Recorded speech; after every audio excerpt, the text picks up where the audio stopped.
Hi, I'm Gareth Spence and welcome to Tech Talk. At this year's FTTH conference, gender diversity is driving a lot of conversation. Women have long been underrepresented in this industry and many community members are trying to change this. Adtran's Barbara Tonarelli is one such person and she joins me today. Barbara, as a longtime champion for women in tech, are you seeing any real progress in this area? Yes, and I think we have to acknowledge that.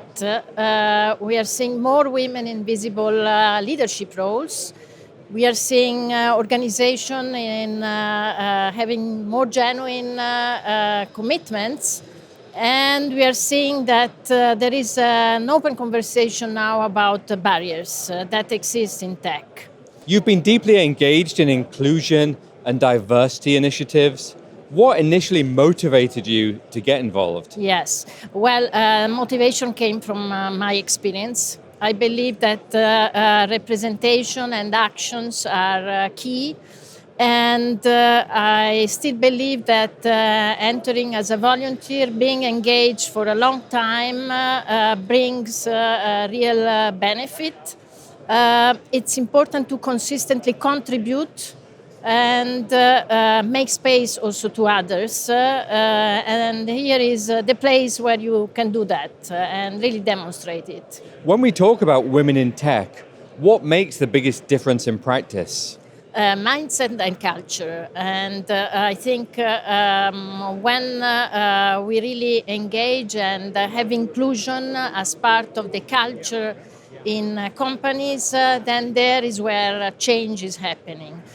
You have to get leaders which are open-minded, understand the diverse voice and listen to the diverse voices inside the company, and can really drive at the core of an inclusive environment.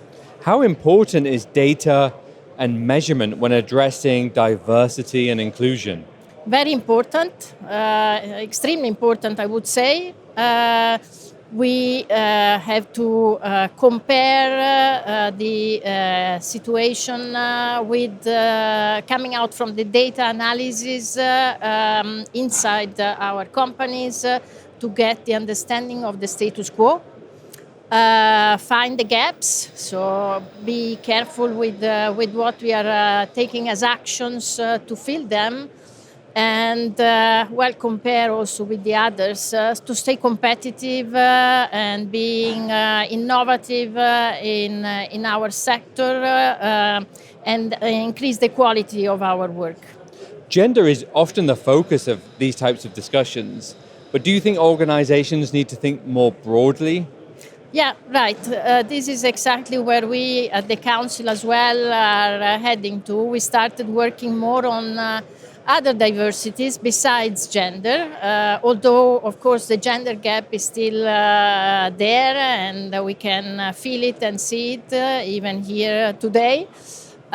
We are working on diversities like age, abilities, cultural differences, and hearing all the voices around other diversities. So that's where we are working on now. What role do education and early engagement play in shaping the future of the tech workforce? A very important role. So it starts from early engagement, where you have to break the barriers of stereotypes already at an early age. It goes on with schools, universities, and training courses to engage, create interest of your company and engage with people to attract talents. And it goes on with keeping talents in companies, so helping them and supporting them over time in the key changes in their careers. Looking ahead, what needs to happen to continue making progress? I think it really needs a new mindset, a change in the mindset, let's put it that way, and a more inclusive culture inside companies to progress. Barbara, thanks for joining me today. Thank you very much, Gareth. It was very nice to be with you.